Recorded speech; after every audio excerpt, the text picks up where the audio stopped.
네, 여러분들의 부동산 궁금증을 해결해드리는 부동산 상담 시그널입니다. 부동산 시그널만의 다양한 분석을 이용해서 확실한 시그널 보내드립니다.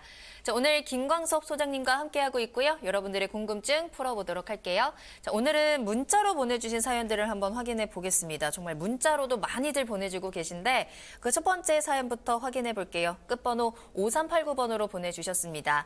자, 신월 7동 빌라에 거주하고 있습니다. 공항동 또는 연신내역 인근으로 이주를 고려 중인데요. 어디가 좀 더 나을까요? 라는 문자 보내주셨습니다. 자, 현재 신월동에서 이주 계획을 세우고 계시네요. 강서구 공항동이나 은평구 가련동, 연신내역 근처로 좀 고민을 하고 계십니다. 자, 어디가 좋은지 한번 체크해 보도록 하죠. 자세한 이야기 소장님께 들어볼게요. 예, 일단은 실 거주로 아마 옮기시는 것 같아요. 빌라를 소유하고 계시고 둘 중에 이제 하나가 어디가 좀 낫냐 이제 이런 얘기신 것 같은데 일단은 직주 근접이 되어져야 되고 자녀가 있으면 자녀의 어떤 그 학교 주변의 어떤 생활도 좀 중요한 겁니다. 근데 이제 이렇게 좀 문자로 좀 보여주시면 그 내용은 좀 약간 빠지고 주변 지역 입지가 어느 쪽이 조금 더 낫냐 이제 이런 부분에 대해서 좀 설명을 좀 해드릴 건데요.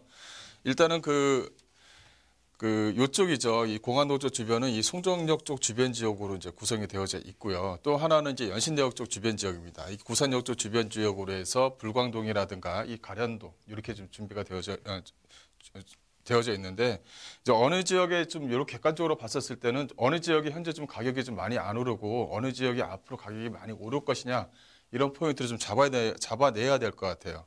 현재 지금 송정역 쪽 주변 지역 같은 경우는 이 마곡이라는 도시개발지구가 위치해 있고 이 앞쪽에 이제 지구 단위 계획구역으로 좀 묶여져 있는 지역들이 좀 있습니다. 있다 보면 이쪽 쪽 주변 지역에 앞으로의 좀 개발에 대한 가능성, 앞으로의 좀 인구 유입에 대한 가능성은 좀 상당히 높은 지역에 위치해 있죠. 하지만은 이 둘 중에 하나를 좀 비교해야 되는 그런 부분이 있다 보니까 어느 지역에 좀 현재 가격이 좀 많이 안 올랐냐 이걸 먼저 따져봐야 될 것 같아요. 이 마곡 도시개발지구 같은 경우는 양촌향교라든가 발산역, 이 우장성역 쪽 주변 지역으로 해서 이 가격이 좀 아파트 가격이 많이 올랐습니다. 거기에 따라서 토지가가 오르다 보니까 주변에 이제 빌라 가격들도 많이 올랐죠.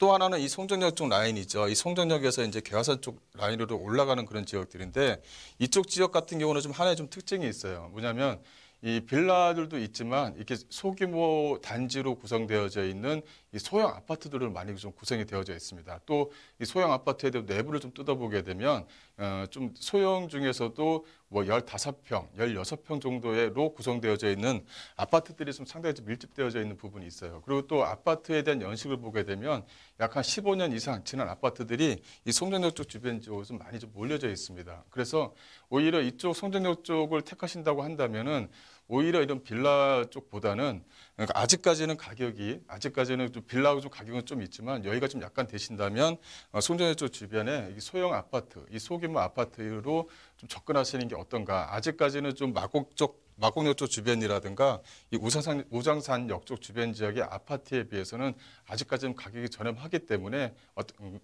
추후에 가져갈 수 있는 어떤 폭은 좀 있다. 이렇게 좀 말씀 좀 드릴 수가 있을 것 같고요.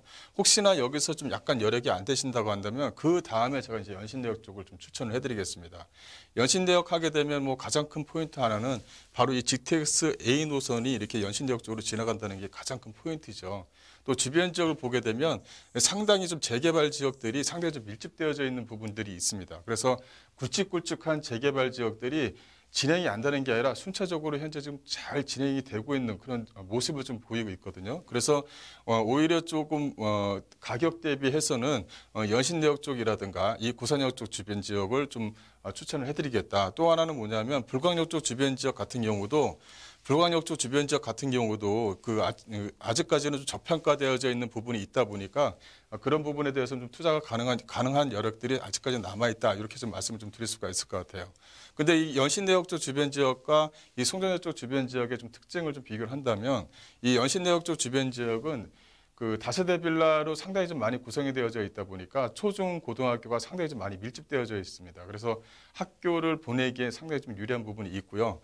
또 하나는 연신내역 쪽 부분이 아니라 이 불광역 쪽 주변 지역으로 지나가는 어떤 추후에 지나갈 수 있는 뭐 신분당선에 대한 연장 사업을 좀 기대할 수 있는 부분이 있고요. 또 하나는 이 세전력 쪽으로 지나가는 뭐 경찰청 사업이라든가 이 6호선 지금 현재 디지털 미디어 시티역에서 올라가는 이 연신내역 쪽 주변 지역으로 올라가는 요 라인 쪽이 앞으로의 어떤 저평가되어져 있는 지역들이다 보니까 또 투자 가치로서는 아직까지는 큰 의미가 있는 그런 지역입니다. 거기서 안에서 또 연신내역 쪽 주변 지역으로서 굵직한 어떤 개발 호재들이 아직 살아있기 때문에 오히려 그 연신내역 쪽으로는 빌라 투자로 또 송정역 쪽 주변 지역으로 한다면은 빌라보다는 소형 아파트로 투자를 하시는 게 좀 어떤가라는 의견을 내드리겠습니다.